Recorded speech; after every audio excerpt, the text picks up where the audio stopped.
ఓం నమో నారాయణాయ. ఓం నమశివాయ. శ్రీమాత్రే నమ. మాఘకృష్ణ చతుర్దశి నాడు మహాశివరాత్రి పండుగ వస్తుంది. ప్రతి పండుగ కూడాను ఆధ్యాత్మికంతో కూడినటువంటి పారభౌతికమైన తత్వంతో ఉన్నప్పటికీ ఒక్క మహాశివరాత్రి మాత్రమే పూర్తిగా ఆధ్యాత్మికతో కూడి ఉంటుంది. మాఘ మాసంలో చేసేటువంటి శివరాత్రి నాడు ఆచరించే స్నానం అద్వితీయమైన పుణ్యాన్ని ఇస్తుంది.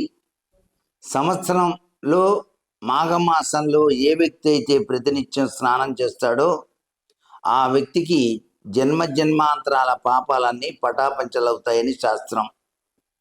అయితే శివరాత్రి నాడు గనక తెల్లవారుజామునే నదీ తీరానికి వెళ్ళి స్నానం ఆచరిస్తే మాఘమాసం మొత్తం కూడాను స్నానం చేసినటువంటి పుణ్య ఫలప్రదాన్ని మీరు అనుభవించినట్టు లెక్క.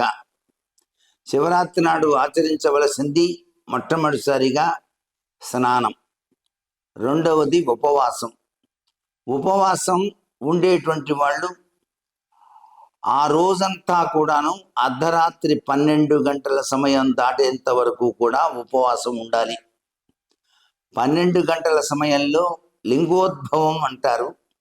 ఆ లింగోద్భవ సమయంలో పరమేశ్వరునికి జరిగేటువంటి ఆ అమృత తుల్యవంతమైనటువంటి నమక చమకాలతో కూడినటువంటి ఏకాదశ మహాన్యాస రుద్రాభిషేకాన్ని కనులారా వీక్షించినట్లయితే జన్మకో శివరాత్రి అన్న చందంగా మీ జీవితంలో కలిగేటువంటి అపశృతులన్నీ కూడా తొలగిపోతాయి.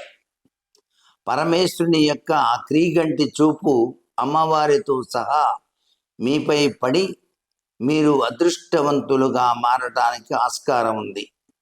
శివరాత్రి అంతా కూడాను ఎవరైతే రాత్రి సమయంలో జాగరణ చేస్తారో వారికి అద్వితీయమైనటువంటి జ్ఞానం పెరుగుతుంది.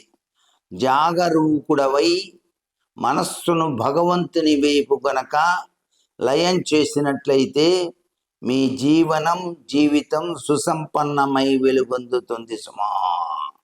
ఇది శివరాత్రి మహత్యంలో దాగిన పరమార్థం. శివ శివ అనే 2 అక్షరాలు మనసులో తలుచుకుంటూ ఎవరైతే మహాశివరాత్రి నాడు ధ్యానం చేస్తూ అనుక్షణం కూడా శివనామంలో దాగిన పరమార్థాన్ని గుర్తెరుగుతూ ఓం నమ శివాయ అనే పంచాక్షరి మహామంత్రాన్ని జపిస్తారో వారి జీవితం పరమ పావనమై విరాజిల్లుతుంది అని చెప్పేసి శాస్త్రం. అంతేకాకుండా శివానుగ్రహేణ జ్ఞానప్రాప్తి, శివుని యొక్క అనుగ్రహం చేతనే మానవుడు జ్ఞానవంతుడవుతాడు. జ్ఞానవంతమైన జీవితాన్ని గడపాలని అనుకున్న ప్రతి ఒక్కరూ మహాశివరాత్రి పర్వదినాన్ని పరమ పవిత్రవంతంగా భావన చేస్తూ స్వామివారిని దర్శించి అభిషేక ప్రియ శివ కాబట్టి అభిషేకం పంచామృతాలతో ఆచరించి ధన్యులై ఈ మానవ జీవితాన్ని సుసంపన్నం చేసుకోవాలి. శివాజ్ఞ లేనిదే చీమైనా కుట్టదు, భవాజ్ఞ లేనిదే భవబంధాలు తీరవు. కాబట్టి శివాజ్ఞతో మనం నిశ్చింతగా కలకాలం ఉండాలి అనే ఉద్దేశంతో ఈ మహాశివరాత్రి నాడు మహామృత్యుంజయ మంత్రాన్ని కూడా జపిస్తూ మనం అనుకున్నది సాధించటానికి, కీర్తి ప్రతిష్టలతో కూడిన జీవితాన్ని, ఆయుష్ ఆరోగ్యకరమైనటువంటి జీవితాన్ని మనం సాధించటానికి అద్వితీయమైనటువంటి ఆగామి సంచిత ప్రారంధ కర్మల్ని తొలగించేటువంటి విభూతి ధారణ ప్రతి ఒక్కరూ కూడాను మారేడు కాయలో ఉన్నటువంటిది ఈ శివరాత్రి నాడు ధారణ చేయటం వల్ల అద్వితీయమైన ఐశ్వర్యకారకతత్వంతో పాటుగా అనిర్వచనీయమైనటువంటి అభివృద్ధికరమైనటువంటి ప్రభావాన్ని మీరందరూ కూడా పొందెదరుగాక. ఇది శివరాత్రి సందర్భంగా IBM యూట్యూబ్ ప్రేక్షకులందరికీ అందించినటువంటి అపూర్వ కానుకగా భావిస్తూ శివ శివేతి శివేతి శివేతి వా భవ భవేతి భవేతి భవేతి వా హరా హరేతి హరేతి హరేతి వా.